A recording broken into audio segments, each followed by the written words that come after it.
नर्मदे हर। दोस्तों, आज 14 नवंबर 2022 है और आज मेरी परिक्रमा का 15वां दिन है। कल मैं मूलगी में रुकना चाहता था, लेकिन 4-4.5 किलोमीटर पहले रुकना पड़ा काठी में, क्योंकि मैं वहाँ तक पहुँच नहीं पाया। और जहाँ पर रुका था वहाँ पे कोई खास ऐसी व्यवस्था नहीं थी, टॉयलेट भी नहीं थी। मूलगी में बोलते हैं कि अच्छा आश्रम है, लेकिन ठीक है। वैसे तो कई दिन से हम ऐसी जगह रुक रहे हैं, तो कोई बात नहीं। कुछ बूढ़े लोग का एक ग्रुप था, 6-7 लोग का, वो भी वहाँ पर पहले से रुका हुआ था। और अभी मैं निकल लिया हूँ वहाँ से आगे की ओर। तो ये रास्ता जाता है मूलगी की ओर, और मुझे बताया है कि मूलगी से पहले पता नहीं कितना पहले, 1-2 किलोमीटर शायद, कुछ रास्ता कटेगा, जंगल से जाएगा, और वो जो है मूलगी के आगे कनेक्ट करेगा, जो कि आश्रम है मूलगी का। तो हमें मूलगी से नहीं निकलना है, हम उसके पहले मुड़ जाएंगे, उसके आगे कनेक्ट होंगे, और उसके आगे फिर जाया जाएगा। बाकी यहाँ पर ठंड पड़ने लगी है। पिछले 2 दिन से, परसों रात से ठंड हो गई थी, और कल तो शाम से ही ठंड थी जहाँ पे मैं आया था। तो अच्छी ठंड थी। हमें क्या है, थोड़ा खुले में सोना पड़ता है, तो और भी ज़्यादा ठंड लगती है। टेम्परेचर हालांकि इस पे मोबाइल में मैं देख रहा था 15-16 ही दिखा रहा था, बट ठंड काफ़ी लग रही थी। अभी भी मैंने इनर पहना हुआ है, सुबह के टाइम है, हवा लग रही है। हालांकि बैग टांगे रहता हूँ एक पीछे एक आगे, तो और चलने में गर्मी लगती है, बट अभी नहीं लग रही है। और इनर पहनने के बाद तो ठंड तो है। बाकी अभी 1-2-3 दिन में जैसे आगे जाएंगे, गुजरात की साइड जाएंगे, तो शायद ठंड कम होगी, धीरे धीरे समुद्र की ओर जाएंगे तो। और उसके बाद जब वहाँ से दूर होंगे तो फिर ठंड मिलना शुरू होगी। तो अभी बोल सकते हैं टेम्परेरी ठंड है, सुबह की रात की ठंड है। थोड़ी देर में जैसे ही धूप निकलेगी, गर्मी होना शुरू हो जाएगा, और वही दिन में चलना बहुत मुश्किल होगा।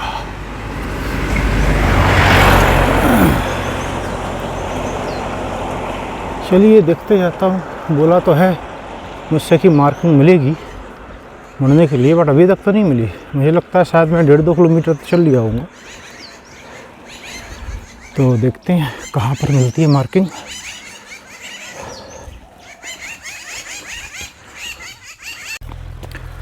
तो दोस्तों, यहाँ से वो रास्ता बदल गया है, और ये ऐसे रास्ते से मुझे निकलना है, खेतों के और उसके बीच से। ये जंगल तो नहीं बोल सकते इसे, अभी तो ये बस्ती के पास ही है, बट जो भी है इधर से और मूलगी के आगे थोड़ा अलर्ट रहने का बोला है। बोला है कि इंसान रूपी जानवरों से खतरा है, तो खासकर अंधेरे में तो बिल्कुल ना निकला जाए, क्योंकि इधर शराब की शायद समस्या है, और शराब पीकर लोग कुछ भी करते हैं, लूटपाट वगैरह, ये सब बोला गया है। तो समस्या शायद होगी। ये रीजन महाराष्ट्र में आता है, और अभी शायद आज मैं महाराष्ट्र में ही रहूँगा। गुजरात आने में भी टाइम है, 30 किलोमीटर के आसपास होना चाहिए शायद।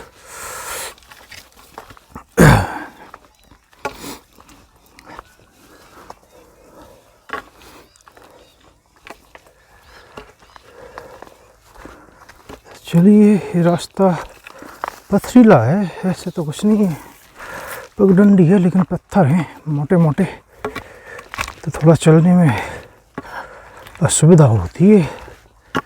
बाकी तो ठीक ही है, पगडंडी बनी हुई है।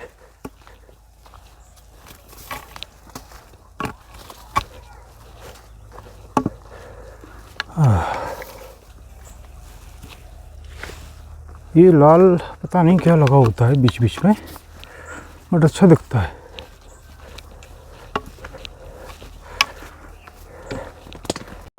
और ये पगडंडी खेतों से निकलने पर ये छोटी पहाड़ी जैसी आएगी,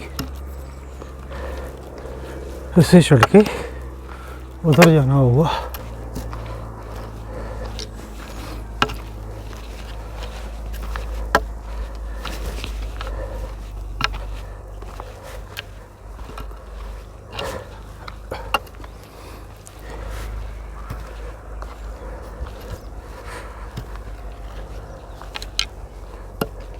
इसके बाद ये पगडंडी यहाँ रोड पर मिला देती है, लेकिन रोड से आप जो फ्लैग देख रहे हैं सफ़ेद झंडा, ठीक, इसका मतलब है कि यहाँ से आपको आगे जाना है फिर से पगडंडी से। तो कच्ची पगडंडी लेना है, रोड नहीं पकड़ना है। और यहाँ से सीधा मोलगी के आगे निकालेगा हमें, क्योंकि मोलगी हमें जाना है राइट साइड, मोलगी है लेफ़्ट साइड। ये भी एक कारण हो सकता है कि हो सकता है यहाँ से आधा किलोमीटर की दूरी की बचत हुई हो, इसलिए रास्ता कच्ची पगडंडियों से दिया है।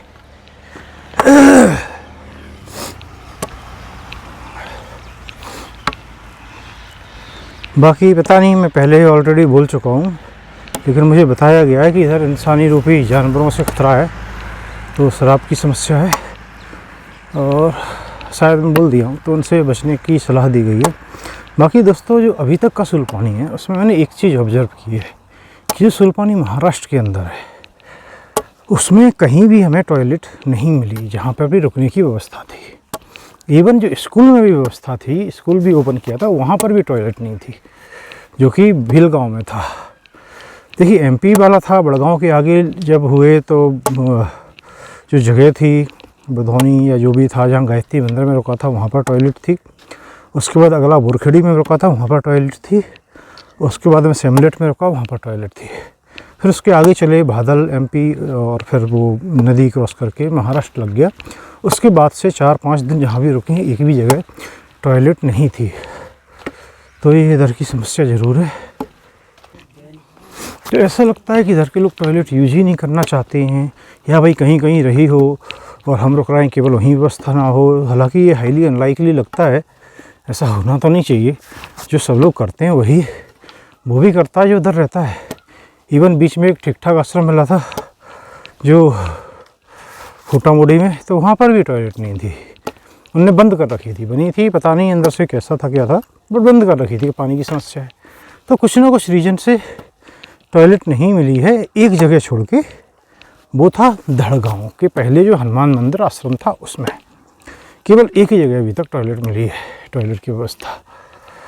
तो थोड़ी ये तो है कंसर्न, क्योंकि इतना हम स्वच्छ भारत अभियान और ये सब चला रहे हैं, लेकिन अगर इतना एक बड़ा एरिया, इतने सारे गांव, जिसमें कुछ बड़े बड़े गांव भी थे, अगर उनमें कहीं भी टॉयलेट नहीं है, और इवन आपके स्कूल में टॉयलेट नहीं है, जो कि आपका सो कॉल्ड बोर्डिंग स्कूल है आदिवासी बच्चों के लिए, तो फिर ये कहीं ना कहीं कंसर्न होना चाहिए सरकार को भी।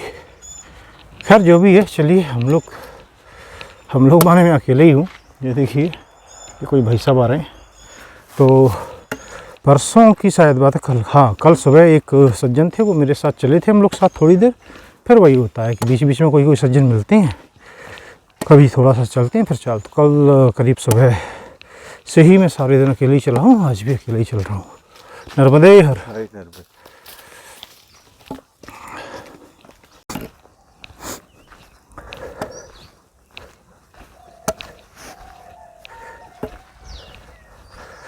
तो दोस्तों, ये रास्ता आगे रोड पे कनेक्ट करने वाला है, मैप में देखा है मैंने अभी, और शायद मुलगी पीछे थोड़ा सा रह गया होगा लेफ्ट में। और ये यहाँ से 20 किलोमीटर आगे है मोकस, और फिर उसके 10 किलोमीटर और अगर आप चलेंगे तो आएगा बड़फली। तो आज मेरे ख्याल से जो 20 किलोमीटर और है यहाँ से, क्योंकि 4 किलोमीटर कम से कम मैं चल लिया हूँ, तो वो शायद मेरा टारगेट होगा आज रात्रि विश्राम के लिए, और बीच में मुझे कुछ ढूंढना पड़ेगा खाने के लिए। फिर बड़फली शायद कल जाऊंगा, और उसके आगे, और बड़फली जो जगह है उसके बाद ही, जहाँ तक मुझे याद है बताया था कि उसके बाद ही गुजरात बॉर्डर शुरू होता है। तो उसके बाद शायद एक रिवर आएगी, रिवर क्रॉस करना पड़ती है, जैसे क्रॉस करते हैं तो उधर गुजरात लग जाता है। यहाँ के बॉर्डर ऐसे ही हैं, एमपी और महाराष्ट्र का बॉर्डर भी ऐसे ही आया था, एक रिवर थी, वो क्रॉस करने के बाद उधर एमपी इधर महाराष्ट्र, तो ऐसे ही बोलते हैं गुजरात का भी है। तो देखते हैं, मोकस के पहले कुछ देखना पड़ेगा खाने के लिए, भोजन का इंतजाम के लिए, नहीं तो शायद फिर भूखा रहना पड़ेगा, क्योंकि 20 किलोमीटर तो बहुत है, थकावट ऑलरेडी रहती है, पता नहीं क्यों परसों थोड़ा सा ठीक रेस्ट किया था, फिर भी थकावट है। और जो फफूले हैं, ब्लिस्टर्स हैं, वो भी अपनी जगह परेशान करते रहते हैं बीच बीच में। देखिए अब कहाँ तक जा पाती हैं। तो दोस्तों शॉर्टकट से आगे निकलेंगे, आप थोड़ा सा चलेंगे तो ये देखिए ये लिखा हुआ सूलपानी झाड़ी माय नर्मदा सेवा आश्रम मोलगी महाराष्ट्र। तो ये वो आश्रम है मोलगी का जहाँ मैं कल आना चाह रहा था। ये देखिए नर्मदे हर बाबा, यहाँ पर जो है ये माई हैं ऊपर, और ये लोग रुके हुए हैं कुछ कल के जो कि सेवा देते हैं। तो दोस्तों यहाँ पर चाय पी के मैं आगे के लिए बढ़ रहा हूँ। और यहाँ पर एक नई जानकारी मिली है कि जो बर्फली है तो उससे बीच बीच में कहीं, जैसे लास्ट में पगडंडी मिली थी, ऐसी पगडंडी मार्क की गई हैं। तो वहाँ से लगभग 22-23 किलोमीटर पड़ता है वहाँ से जाने पर। अगर रोड से जाएंगे सीधे तो 28 किलोमीटर पड़ता है यहाँ से। और अब तक मैं यहाँ तक 6 किलोमीटर चल लिया हूँ। अभी मैंने मोबाइल ऐप में चेक किया तो जो डला था उसमें 8000 स्टेप्स था, लगभग 6 किलोमीटर। तो मैं आगे बढ़ता हूँ और तो टारगेट अब मेरा चेंज होके बर्फली रहेगा, अगर मैं कर पाया तो रात्रि विश्राम के लिए। वो देखते हैं पहले कहाँ पहुँचते हैं। मुकस से रास्ता जाएगा तो मुकस और लंच का देखा जाएगा। अगर मुकस पहुँच पाया मैं लंच तक तो फिर बर्फली भी हो जाएगा 10 किलोमीटर, अगर मैं दोपहर में सही टाइम पे निकला, और वहाँ विश्राम भी हो जाएगा। तो अभी फ़िलहाल तो नेक्स्ट टारगेट मुकस है, जो कि यहाँ से शायद पता नहीं, अगर वो बोल रहे हैं तो उस हिसाब से तो 12-14 किलोमीटर होना चाहिए। ऐसे यहाँ से 20 था तो कितना कम, शॉर्टकट से इतना कम होगा क्या पता नहीं। देखते हैं कहाँ है शॉर्टकट, कैसा है, कहाँ निशान मिलता है लगा हुआ। तो दोस्तों इधर से आने पर यहाँ पर आपको एरो मार्क भी मिलेगा और ये झंडा भी लगा हुआ है। तो ये एक फर्स्ट शॉर्टकट है, जो कि मेरे ख्याल से, ये देखिए इधर भी एरो मार्क किया हुआ है, जो कि छोटा शॉर्टकट होगा। उसके बाद जो जाएगा वो शायद थोड़ा सा लंबा रास्ता हो। तो ये इधर नीचे की साइड रास्ता जा रहा है और यहाँ हमें जाना है नर्मदे हर बाबा।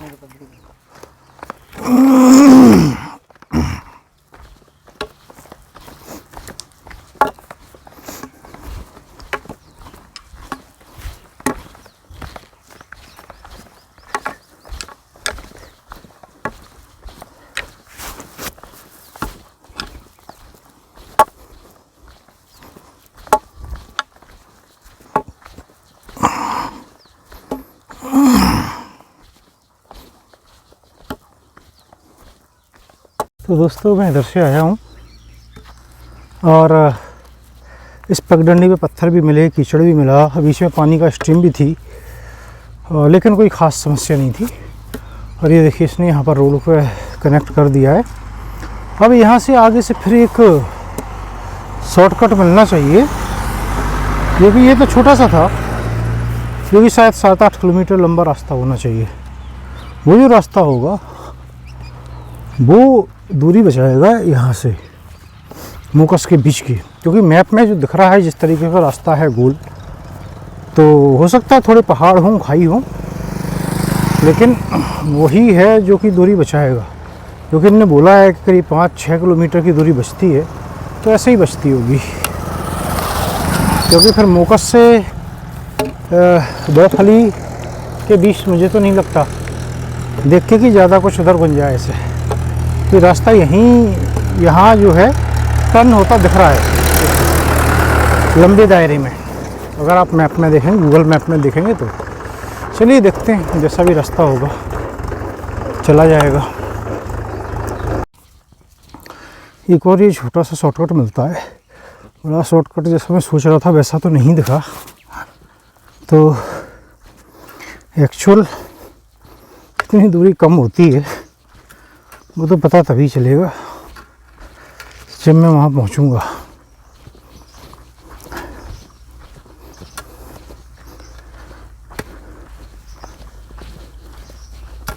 देखिए इस एरिया में वाइट फ्लैग पहले थे एमपी में, मिलते थे वो सेफ्रॉन कलर का छोटा छोटा फ्लैग बांध देते थे। और यहाँ पर जगह जगह नहीं है, ये बीच पे एक ज़रूर दिखा है, नहीं तो यहाँ पर कि रास्ता मुड़ता है माने यहाँ से शॉर्टकट शुरू होता है रोड से, केवल वहीं पर है, वहीं पर लिखा भी हुआ है और उन्होंने फ्लैग लगाए, रिसेंटली ही लगाए ये। तो चलिए कुछ दूरी तो बचती ही है। और दूसरा एक और फ़ायदा ये है कि जैसे धूप थोड़ी सी तेज़ लगने लगी है तो धूप कम लगती है ऐसे रास्तों पे, तो चाहे वो 1 किलोमीटर का ही क्यों ना हो, थोड़ी राहत तो मिलती है।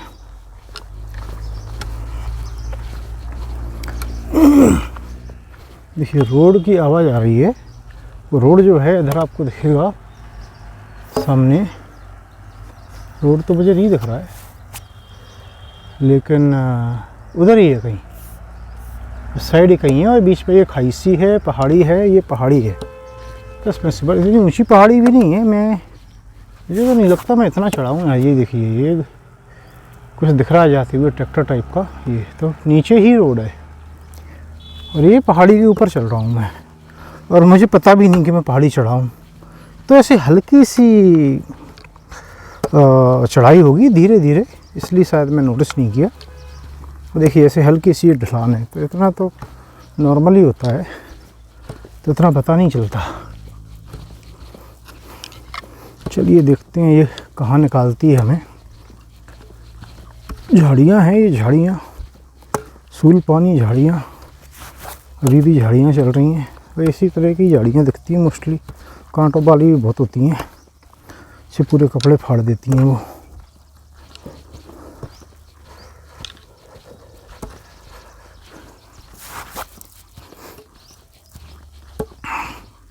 ये रामदास जी हैं, ये मुझे रास्ते में मिले हैं, और ये इधर से पानी आता है तो यहाँ पानी भर के ये रास्ता कट जाता है बोल रहे हैं, इसके लिए लगे हुए हैं खुद ही, और ये पूरा बंद करके इधर, और ये इसके ऊपर से रास्ता बना रहे हैं पत्थर डाल डाल के। तो रामदास जी आपका धन्यवाद, बहुत अच्छा काम कर रहे हैं, बहुत सुंदर। मैया आप पे ज़रूर कृपा करेगी। चलिए नर्मदे हर।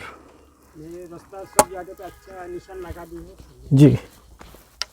तो ये हैं छोटे छोटे पहाड़ी, थोड़ी बहुत चढ़ाई करनी होती है। ये देखिए ये एक आश्रम नुमा कुछ बन रहा है, जो कि आगे आने वाले लोगों के लिए मदद करेगा। तो चढ़ के यहाँ चाय पानी की या कम से कम थोड़ा सा रेस्ट करने की, पानी पीने की सुविधा तो रहेगी ही। झंडे लगे, इससे पता चल रहा है कि ये मैया के भक्तों के लिए ही बनाया जा रहा है। अभी हालांकि कुछ नहीं है, तो और यहाँ से रास्ता भी नहीं दिख रहा है, तो मैं कोई खड़ा हुआ है तो मैं पूछ लेता हूँ कि रास्ता किधर से है। तो आगे से रास्ता ऐसे उतर के जाएगा, और यहाँ पर भी मक्खियाँ, ये सिर पे चिपकने वाली मक्खियाँ फिर आ गई हैं। पता नहीं क्यों ऐसी कोई ऊंचाई वाली जगह आती है इधर, तो बहुत सारी 100-200 मक्खी कम से कम आपके सिर से चिपक जाएंगी और ऊपर मंडराती जाएंगी। तो इन झाड़ियों में करीब कम से कम 2 किलोमीटर चल लिया हूँ मैं, और ऐसा ही रास्ता है, पहाड़ थोड़ा चढ़ना उतरना पड़ रहा है, पथरीला सा रास्ता। और लेकिन कोई भी दिखाई नहीं दिया है, कोई भी अभी तक मुझे नहीं दिखा है, कोई सिंगल पर्सन ना आते हुए ना जाते हुए। तो लगता है ये केवल परिक्रमा मार्ग के लिए यूज करते होंगे। लेकिन ये जो झाड़ी है, जंगल है, ये बाय चॉइस है, क्योंकि आप रोड भी इस्तेमाल कर सकते हैं जाने के लिए, रोड बना हुआ है। बस ये है कि कुछ किलोमीटर का, 2, 4, 5 किलोमीटर का, देखो कितना पड़ता है वो तो जाने पे पता चलेगा, एक अंतर आ जाता है, तो इसके लिए ये रास्ता है। बाकी मुझे गाड़ियों की आवाज़ सुनाई दे रही है, अब तो हो सकता है रोड पास में ही हो, ये यहाँ से फिर से ढलान आएगी, तो हो सकता है उसके बाद या थोड़ी दूरी पर ही रोड हो, अगर ये और शॉर्टकट कोई नहीं बना है।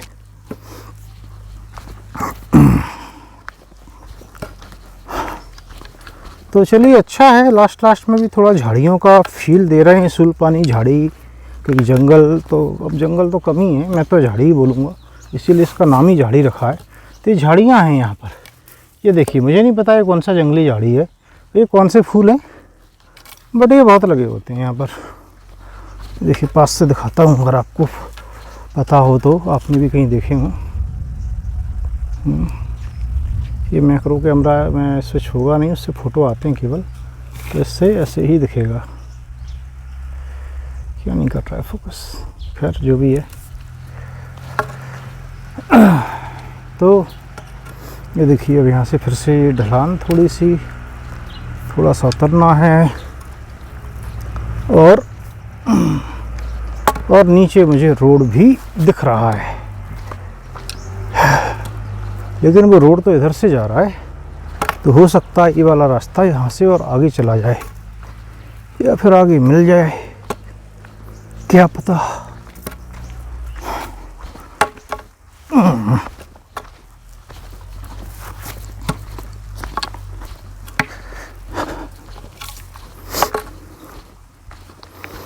पॉपुलेशन एक्सप्लोजन बहुत सी चीज़ों को डिस्टर्ब कर देती है, और सुलपानी में जो देखा है, जिस तरीके से एक्सप्लोड हो रही है पॉपुलेशन, एक सिंगल पर्सन 50 साल में 3-4 हज़ार की आबादी पैदा कर दे रहा है, तो तीसरी पीढ़ी में, तो ये तो बहुत ही ज़्यादा चिंताजनक बात होनी चाहिए, क्योंकि उनका सारी की सारी दिनचर्या जो है वो पेड़ों पर निर्भर है। वो घर पेड़ काट के बनाते हैं, वो आग जलाते हैं खाना पकाने के लिए, पेड़ काट के, वो आग तापने के लिए ऐसे ही जलाए रहते हैं, वो पेड़ काटते हैं, हर चीज़ वो पेड़ काट कर ही करते हैं। पेड़ लगाता कोई नहीं है, एक सिंगल पेड़ कोई नहीं लगाता है, तो फिर पेड़ बचेंगे कैसे? देखिए यहाँ का पहाड़ तो फिर भी सामने वाला थोड़ा हरा भरा दिख रहा है, तो पहाड़ तो गंजे नज़र आएंगे ही, पेड़ बचेंगे ही नहीं। और इवन एक जगह तो ये रोड कनेक्टेड वाले गांव में, जहाँ मैं जो काठी में रुका था, तो वहाँ पे सब लकड़ी पे ही हो रहा था। तो हमने बोला गैस तो है, गैस तो बोले प्रधानमंत्री योजना में मिल गई है, लेकिन महंगी भरती है, तो इसलिए हम उसे जो गैस है वो भरवाते नहीं हैं। तो कहीं ना कहीं समस्याएं हैं, समस्याएं तो हैं, लेकिन पेड़ों को बचाना भी ज़रूरी है। तो कम से कम एक बार कुछ ड्राइव चला के, कुछ सरकार या NGOs मिलके कुछ पेड़ लगाए जाएं, जैसे कि उत्तराखंड में कुछ टाइम पहले किया था कुछ जगहों पर। ये बहुत ज़रूरी है, नहीं तो फिर ये पता नहीं जंगल कहीं रेत में ना तब्दील हो जाए। ये देखिए, ये रोड आ गई है और इस पर फ्लैग भी लगा हुआ है, और रोड से उतरते ही फ्लैग लगा है लेफ़्ट में दोबारा से कच्चे रास्ते के लिए। तो रोड पर नहीं चलना है, रोड पर उतरते से आपको एक और ये शॉर्टकट मिलेगा, जो कि शायद ये घूम के रास्ता जा रहा होगा, उससे थोड़ा सा कम कर देगा। चलिए अच्छा, जब तक भी ऐसा रास्ता है थोड़ी सी राहत मिलेगी, क्योंकि धूप तेज़ है, अभी सिर में लगने लगी है, तो नहीं तो सिर कवर करना पड़ेगा मुझे, जो मैंने अभी तक नहीं किया है। तो अभी तो मैं ऐसे ही जा रहा हूँ, एक बार अगर पूरा धूप में चलना पड़ेगा रोड वगैरह पर, तो फिर कवर किया जाएगा। ये देखिए, यहाँ से ढलान है और नीचे जाएगा, फिर शायद ऊपर जाए, या पता नहीं, जो भी हो देखते हैं। दोस्तों आगे भी एक अच्छा रास्ता है, तो और आगे झंडा लगा दिख रहा है एक जगह, और इधर मंदिर नहीं होते हैं, झंडा अगर लगा है घर के ऊपर, तो यूजुअली एक ही मतलब होता है उसका, कि वो परिक्रमा वासियों के लिए सेवा केंद्र है। तो अब सेवा ज़रूरी नहीं है कि कुछ हो सकता है वो भोजन देते हो दोपहर में, या विश्राम की जगह हो, या कुछ नहीं है तो ऐसे ही, तो कुछ भी हो, लेकिन आप विश्राम तो कर ही सकते हैं। तो मेरा अभी वैसे भी ना तो ये भोजन का टाइम है और ना ही कुछ और, बस, लेकिन हाँ थका ज़रूर हूँ बहुत, तो मैं सोच ही रहा था कहीं बैठ के थोड़ा विश्राम करने की, तो मैं बेटर यही है कि वहीं पर विश्राम करूँगा। और उससे एक और फ़ायदा क्या होता है, आप बात कर पाते हैं दूसरे लोगों से, लोकल के जो भी हैं वहाँ, तो उससे कुछ ना कुछ जानकारी ही मिलती है आपको। मक्खियाँ यहाँ फिर से सिर पे मंडराने लगी हैं, ऊपर मंडरा रही थी, फिर धीरे धीरे चली गई, अभी फिर से मंडराने लगी हैं। और ये देखिए, ये रास्ता जो बनाया है ये किसी नदी या नाला जो भी है ये, या नहर वॉटेवर, तो इसको क्रॉस करके जाना होता है। तो चूँकि ये बारिश का टाइम नहीं है इसीलिए शायद ये रास्ता चालू कर देते हैं। बारिश में तो वैसे भी परिक्रमा बंद होती है, चतुर्मास करने होते हैं। अगर कोई 3 साल वाली भी कर रहा है, 3 साल 3 महीने 13 दिन, तो भी जहाँ वहाँ पे चतुर्मास काटने होती हैं। तो बारिश में तो धार्मिक दृष्टि से भी और किसी भी दृष्टि से परिक्रमा करना अलाउ नहीं है। तो उसी वक्त उसी समय शायद इसमें पानी आता होगा। चलिए पार किया जाए। तो दोस्तों ये थोड़ा सा पानी भी आ रहा है इसमें नदी में किनारे से, और बाकी ये पूरी सूखी है। यहाँ पे कुछ और लोग हैं जो कि अपना चाय वगैरह बना रहे हैं। ये देखिए, तो ऐसे ही रास्ता चल रहा है। बीच में थोड़ी सी रोड आई थी 10 फीट 20 फीट, और फिर वहाँ से अगला ये कच्चा रास्ता कनेक्ट हुआ। थोड़ा सा पहाड़ी उतरी और देखिए फिर से एक नदी नाला जैसा कुछ है जो कि पार करना होगा और इसे पार करके आगे बढ़ना है।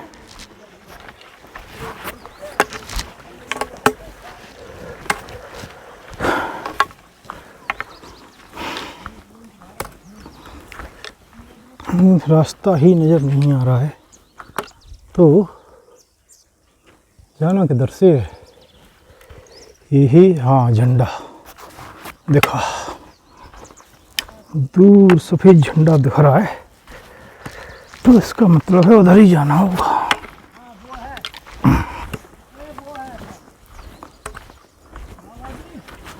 बीच में ये झोपड़ी और एक ये घर सा बना हुआ है, शायद ये स्कूल लग रहा है बच्चों का। नर्मदे यार बच्चों, कौन सी क्लास में पढ़ते हो? कौन सी क्लास में? ये स्कूल है? तो ये बच्चों का स्कूल था। कौन सा गांव है ये? अच्छा,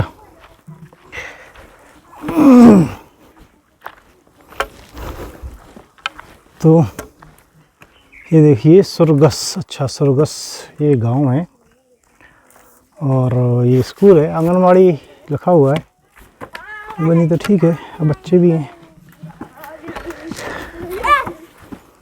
तो ये आगे रास्ता जा रहा है, वो नदी के साथ साथ जा रहा है। तो नदी सूखी हुई है, ये उधर थोड़ा बहुत पानी दिख रहा है। तो नदी के साथ साथ नहीं, एक्चुअली नदी के अंदर से है रास्ता। तो बारिश में तो ये ऑब्वियसली बंद होता होगा, क्योंकि बारिश में तो अगर कोई भी नदी है कहीं ना कहीं कनेक्ट करती है तो उनमें पानी आ ही जाता है। देखिए थोड़ा थोड़ा पानी कहीं से आ रहा है, बाकी सारी नदी सूखी हुई है।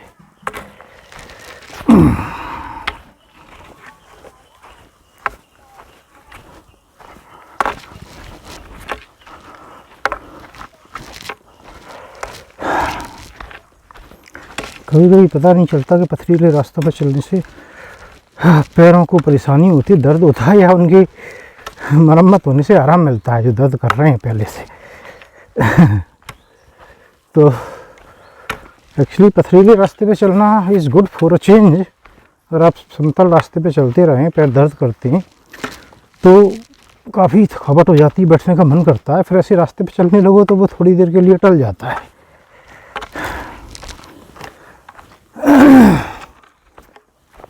अब यहाँ ये रास्ता है लेकिन कोई झंडा कुछ लगा नहीं है, तो मैं सीधे जाना पसंद करूँगा। तो दोस्तों ये देखिए छोटा सा झरना, अभी तो झरना नहीं बचा है बट पत्थर से पानी गिर रहा है।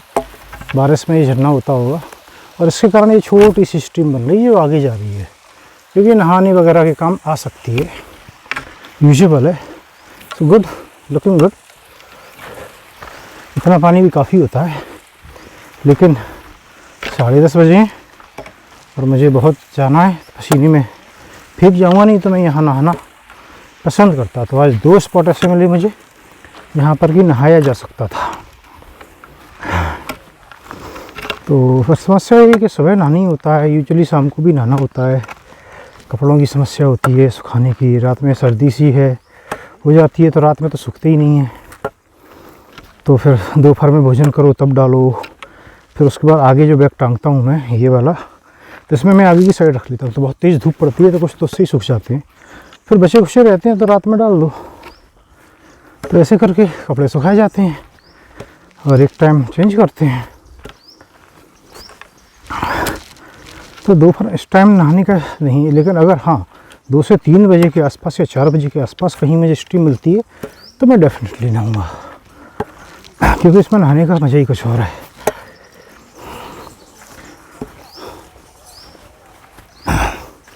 ये देखिए स्ट्रीम आ रही है छोटी सी, वही पत्थर से वहाँ गिरती है फिर वही आगे चली जाती है। ये देखिए थोड़ा सा पानी है, यहाँ लोगों ने रोक दिया है कुछ काम यूज करने के लिए।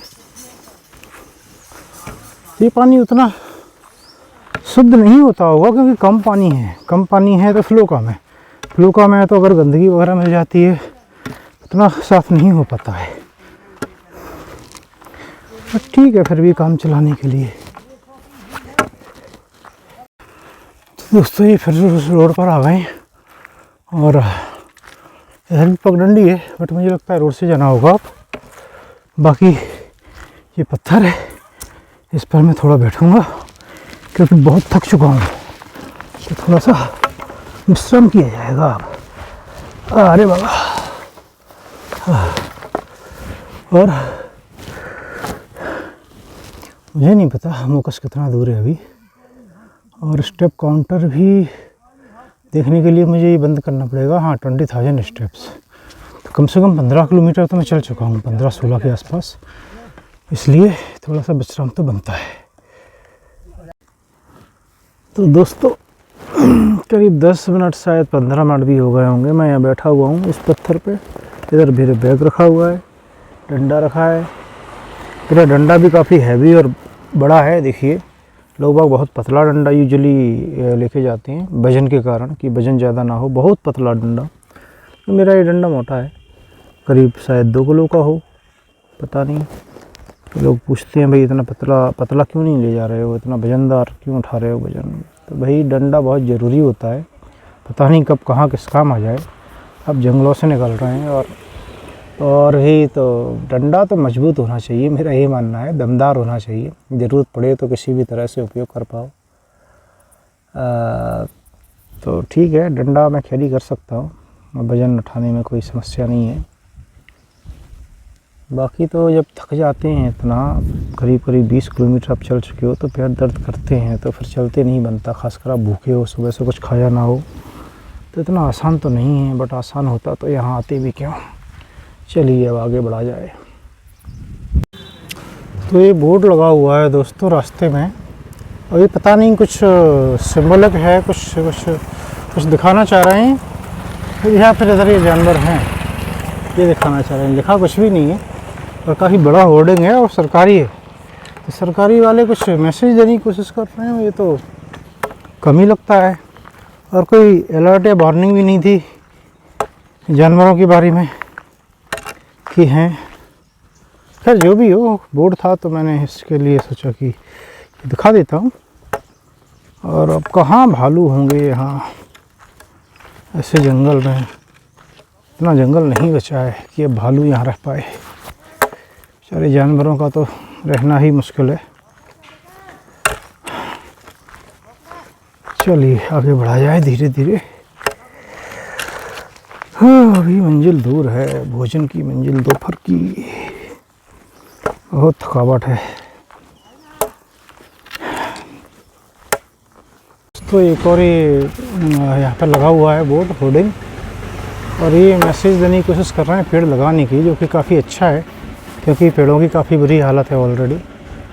तो अगर पेड़ लगेंगे तो शायद जंगल बचे रहें थोड़े बहुत।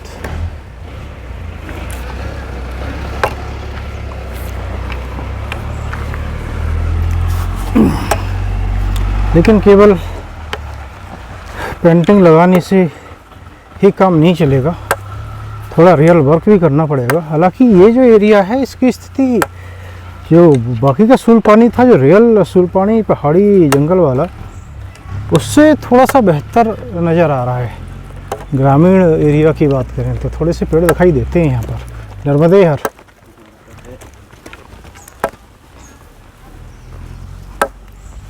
ये देखिए, तो ये तो इधर थोड़ा सा ठीक है कंपैरेटिवली, मैं कहूँगा। हो सकता है कि थोड़ा ध्यान दिया गया हो। चलिए चलते रहिए। तो ये रास्ता है कुछ कच्चा पक्का डंडी वगैरह से होते हुए, ये रोड पे आ गया हूँ मैं। रोड की हालत ठीक नहीं, पीछे बन रहा था, बड़ी घाट की रोड है। देखिए घाट है तो घाट की रोड है, तो ये भी रोड क्या है, लैंडस्लाइड वगैरह होता है, टूट फूट जाती हैं। ये देखिए यहाँ पे लैंडस्लाइड हुआ होगा कभी, तो पूरा मिट्टी पत्थर पड़े हुए हैं जो कि ऊपर से आए होंगे ढड़क के। और यहाँ पे देखिए उस टाइम पे ये रोड भी टूटी है। ये देखिए अभी ये दोबारा से बना रहे हैं वो लोग।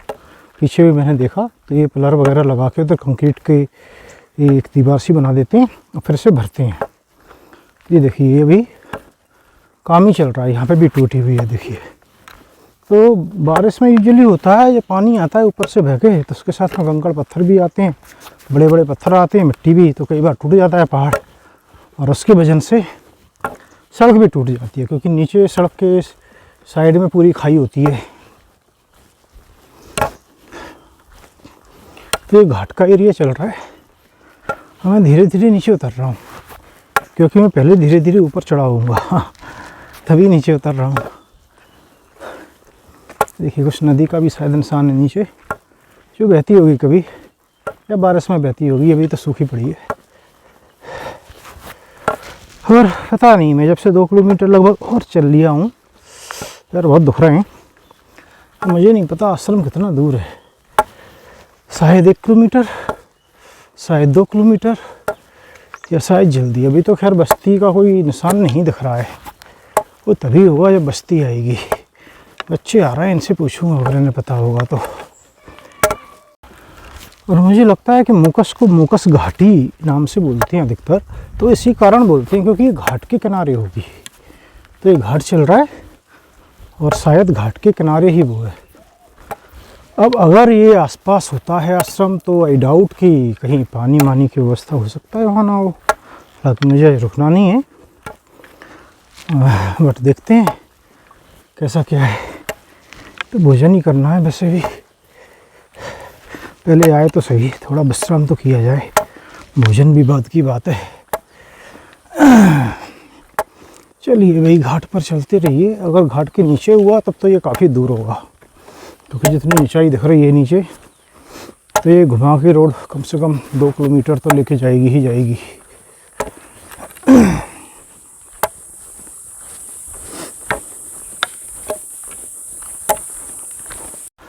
तो दोस्तों मैं धीरे धीरे घूम घूम के नीचे ही आ गया हूँ, और ये मुझे लगता है कि यही आश्रम है, जिस प्रकार से झंडे लगे हुए हैं। हालांकि कुछ लिखा नहीं है, बट मैं जाके देखता हूँ एक बार।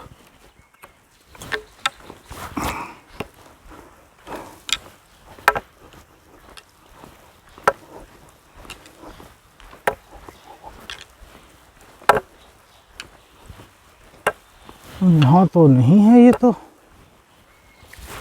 टूटा फूटा झोपड़ा पड़ा हुआ है। तो फिर क्या यहाँ आश्रम नहीं है? चलिए मालूम किया जाए किसी से। और भाई तो दोस्तों, मोलगी से मोकस 20 किलोमीटर था मेरी लिस्ट के अनुसार, और मैं रुका था काठी में, तो वहाँ से था 4 साढ़े 4 किलोमीटर मोलगी। और जो शॉर्टकट्स बनाए थे तो मुझे 24 साढ़े 24 25 किलोमीटर चलना चाहिए था, लेकिन शॉर्टकट से बोल रहे थे कि 5-6 किलोमीटर अंतर पड़ेगा। तो अभी मैंने चेक किया तो 20.34 किलोमीटर दिखा रहा है मेरा डिस्टेंस। तो इसका मतलब है कि कहीं ना कहीं 16 किलोमीटर मैं मोलगी से मोकस घाटी यहाँ आ गया हूँ मैं, तो शायद 4 किलोमीटर के आसपास का डिफरेंस आया है। तो अच्छी बात है। और ये देखिए सामने ये है आश्रम, वो नहीं था जहाँ मैं बोल रहा था नदी किनारे, वहाँ से 300-400 मीटर आगे। और यहाँ पर ये देख सकता हूँ कुछ सफ़ेद कपड़ों में लोग, तो शायद यही है सेवाश्रम। एक्चुअली सेवाश्रम बोलना चाहिए, आश्रम सही शब्द नहीं होता है। तो मैं यहीं भोजन करूँगा, थोड़ा सा विश्राम करूँगा और आज का वीडियो दोपहर का यहीं पे समाप्त किया जाएगा। पार्ट 1। नर्मदे हर।